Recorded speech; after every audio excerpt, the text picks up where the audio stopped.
2023ರ ವಿಧಾನಸಭಾ ಚುನಾವಣೆಯಲ್ಲಿ ಭರ್ಜರಿ ಬಹುಮತದೊಂದಿಗೆ ಅಧಿಕಾರಕ್ಕೆ ಬಂದ ಕಾಂಗ್ರೆಸ್ ಸರ್ಕಾರ ಈಗಾಗಲೇ 2.5 ವರ್ಷಗಳನ್ನ ಪೂರೈಸಿದೆ.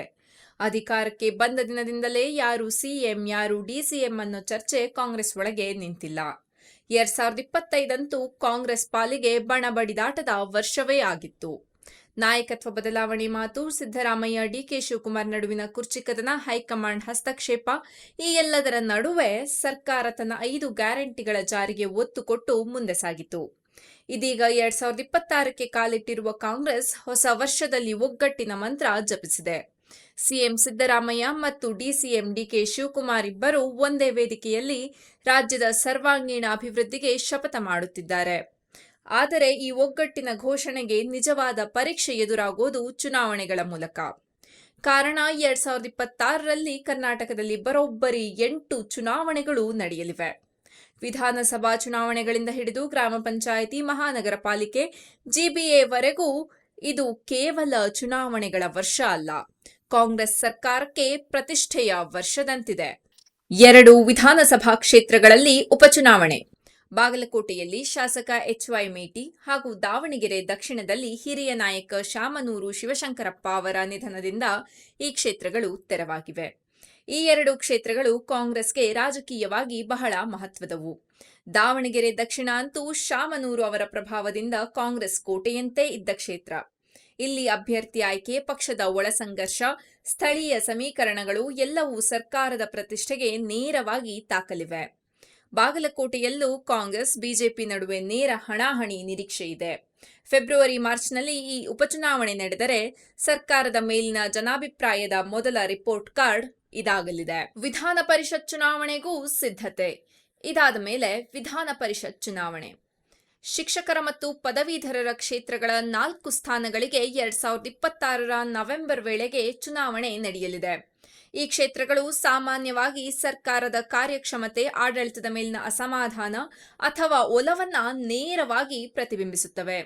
ವಿಶೇಷವಾಗಿ ಬೆಂಗಳೂರು ಪದವೀಧರ ಕ್ಷೇತ್ರ, ಪಶ್ಚಿಮ ಹಾಗೂ ಆಗ್ನೇಯ ಪದವೀಧರ ಕ್ಷೇತ್ರಗಳು ನಗರ ಮಧ್ಯಮ ವರ್ಗದ ಮನೋಭಾವವನ್ನ ಹೇಳುತ್ತವೆ.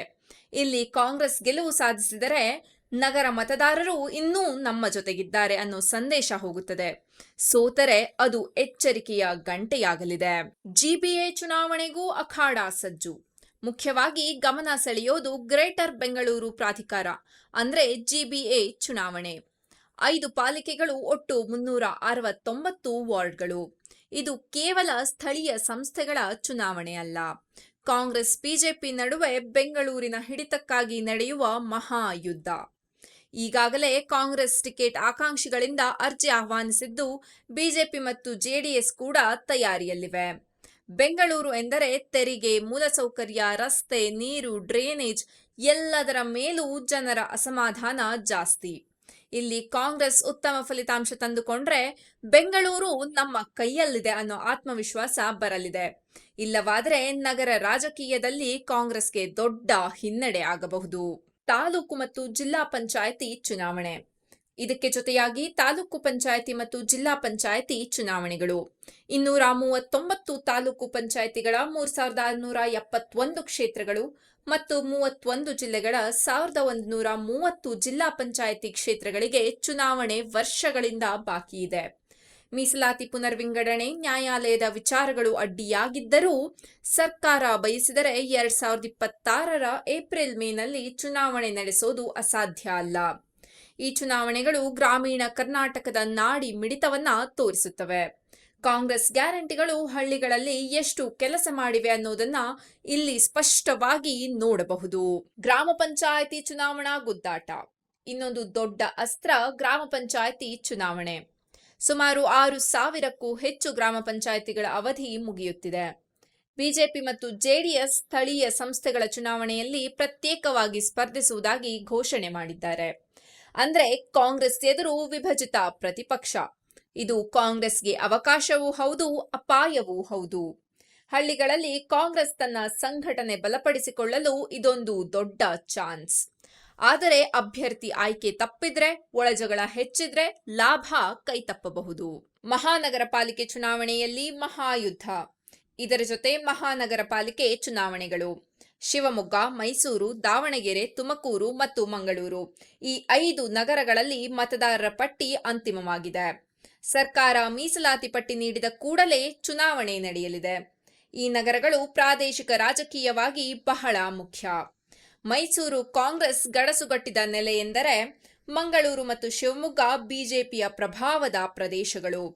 ಇಲ್ಲಿ ಕಾಂಗ್ರೆಸ್ ಸಾಧನೆ ಮಾಡಿ ತಂದ್ರೆ ಮುಂದಿನ ವಿಧಾನಸಭಾ ಚುನಾವಣೆಗೆ ದೊಡ್ಡ ಧೈರ್ಯ ಬರಲಿದೆ. ಒಟ್ಟಾರೆ ನೋಡಿದ್ರೆ 2026ರ ಈ ಎಲ್ಲ ಚುನಾವಣೆಗಳು ಕಾಂಗ್ರೆಸ್ ಸರ್ಕಾರಕ್ಕೆ ಕೇವಲ ಸಂಖ್ಯೆಗಳ ಆಟ ಅಲ್ಲ, ಇದು ನಂಬಿಕೆಯ ಪರೀಕ್ಷೆ. ಗ್ಯಾರಂಟಿಗಳಿಂದ ಜನ ಸಂತೋಷವಾಗಿದ್ದಾರಾ? ಆಡಳಿತದ ಮೇಲಿನ ವಿಶ್ವಾಸ ಎಷ್ಟಿದೆ? ಸಿಎಂ ಡಿಸಿಎಂ ನಡುವಿನ ಒಗ್ಗಟ್ಟು ನೆಲಮಟ್ಟದಲ್ಲಿ ಕಾಣಿಸ್ತಿದೆಯಾ? ಈ ಎಲ್ಲ ಪ್ರಶ್ನೆಗಳಿಗೆ ಉತ್ತರ ಸಿಗೋದು ಈ ಚುನಾವಣಾ ಫಲಿತಾಂಶಗಳಿಂದಲೇ. ಮತ್ತೊಂದು ಮುಖ್ಯಾಂಶ ಏನಂದ್ರೆ ಬರುವ ವಿಧಾನಸಭಾ ಚುನಾವಣೆಗೆ ಈ ಚುನಾವಣೆಗಳ ಪ್ರಭಾವ. ಸ್ಥಳೀಯ ಸಂಸ್ಥೆಗಳಲ್ಲಿ ಗೆದ್ದ ಪಕ್ಷಕ್ಕೆ ಸಂಘಟನೆ ಬಲವಾಗುತ್ತೆ, ಕಾರ್ಯಕರ್ತರಿಗೆ ಉತ್ಸಾಹ ಬರುತ್ತೆ, ಹಣಕಾಸು ಮತ್ತು ಮಾನವ ಸಂಪನ್ಮೂಲಗಳು ಸಿದ್ಧವಾಗುತ್ತೆ. ಕಾಂಗ್ರೆಸ್ ಈ 8 ಚುನಾವಣೆಗಳಲ್ಲಿ ಹೆಚ್ಚಿನ ಗೆಲುವು ಸಾಧಿಸಿದ್ರೆ 2028ರ ವಿಧಾನಸಭಾ ಚುನಾವಣೆಗೆ ವಿನ್ನಿಂಗ್ ಮೊಮೆಂಟಮ್ ಸಿಗುತ್ತೆ. ಆದರೆ ಇಲ್ಲಿ ಹಿನ್ನಡೆ ಆದ್ರೆ ಪ್ರತಿಪಕ್ಷಕ್ಕೆ ಸರ್ಕಾರದ ವಿರುದ್ಧ ವಾತಾವರಣ ನಿರ್ಮಿಸಲು ದೊಡ್ಡ ಅವಕಾಶ ಸಿಗಲಿದೆ. ಹೀಗಾಗಿ 2026 ಕಾಂಗ್ರೆಸ್ ಪಾಲಿಗೆ ಒಗ್ಗಟ್ಟಿನ ಮಾತು ಕೇವಲ ಭಾಷಣದಲ್ಲೇ ಅಲ್ಲ, ಮತಗಟ್ಟೆಯಲ್ಲೂ ಸಾಬೀತು ಮಾಡಬೇಕಾದ ವರ್ಷ. ಈ ಚುನಾವಣಾ ವರ್ಷದಲ್ಲಿ ಕಾಂಗ್ರೆಸ್ ಎಷ್ಟು ಅಂಕ ಗಳಿಸುತ್ತೆ ಅನ್ನೋದೇ ಮುಂದಿನ ವಿಧಾನಸಭಾ ಚುನಾವಣೆಯ ದಿಕ್ಕನ್ನ ನಿರ್ಧರಿಸೋದು.